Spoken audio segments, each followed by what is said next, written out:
Vos tours à vous, Alex Goldfire, vous les achetez où? Vous les achetez aux États-Unis, en Chine, en France, en Europe?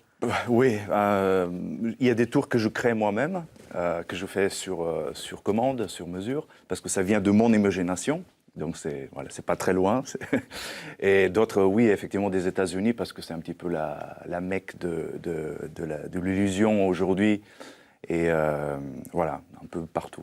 Vous avez été influencé par des grands magiciens. Moi, je pense à Houdini, parce que je sais que vous avez plusieurs arts magiques, hein, plusieurs cordes à votre palette. Exactement. À votre arc. Houdini, c'est une grande inspiration.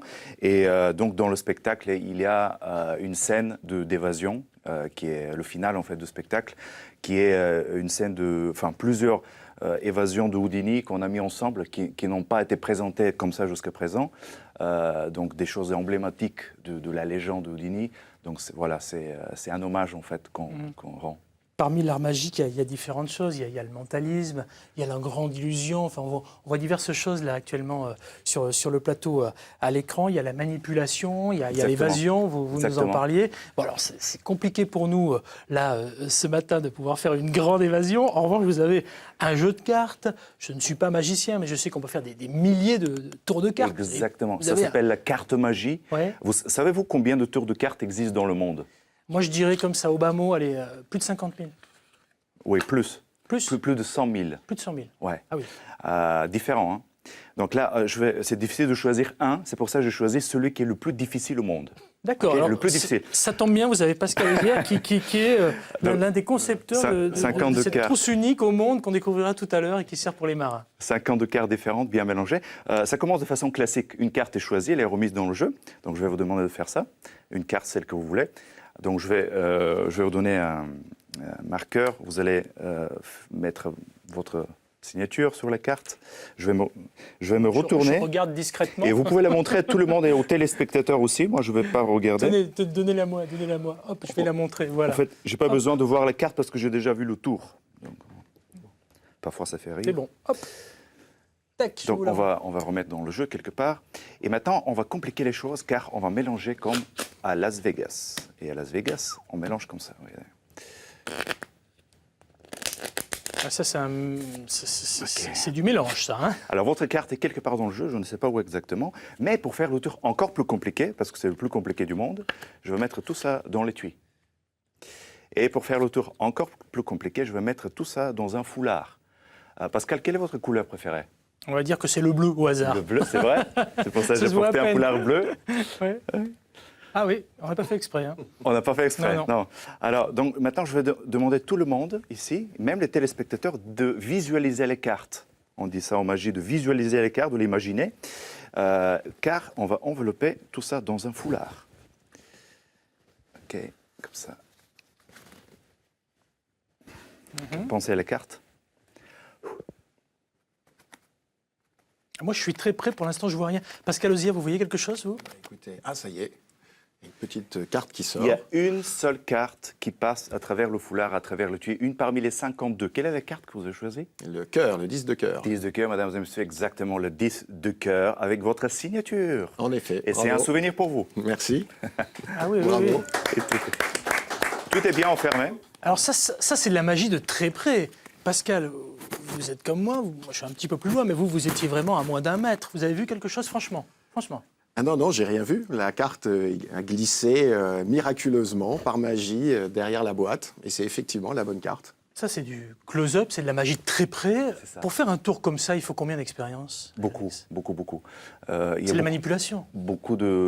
C'est un ensemble, en fait. C'est très complexe. Il y a la psychologie. On dit que dans la magie, il y a 80% de psychologie, 10% de matériel et 10% de technique.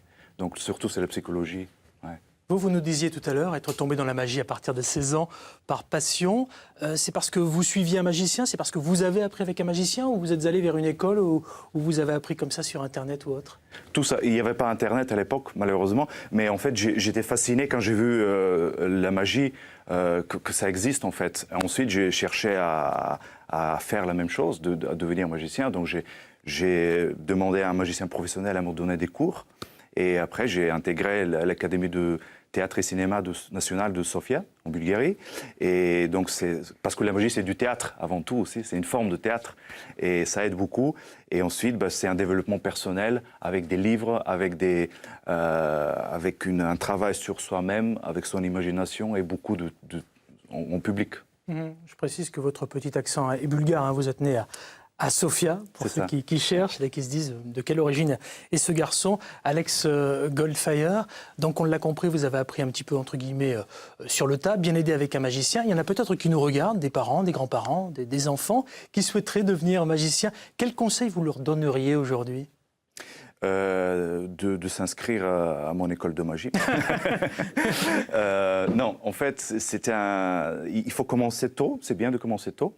Et puis de travailler, parce que c'est beaucoup de travail. Ça n'a pas l'air, en fait, ça a l'air que c'est très facile, mais en fait, il y a beaucoup de travail. Et puis, c'est très bien. Enfin, on donne de la joie aux gens. J'entendais parler d'école de magie, une école de magie unique en Bourgogne-Franche-Comté. Ça, c'est bien, la transmission. Qu'est-ce qu'on peut apprendre, à partir de quel âge et comment ça se passe ?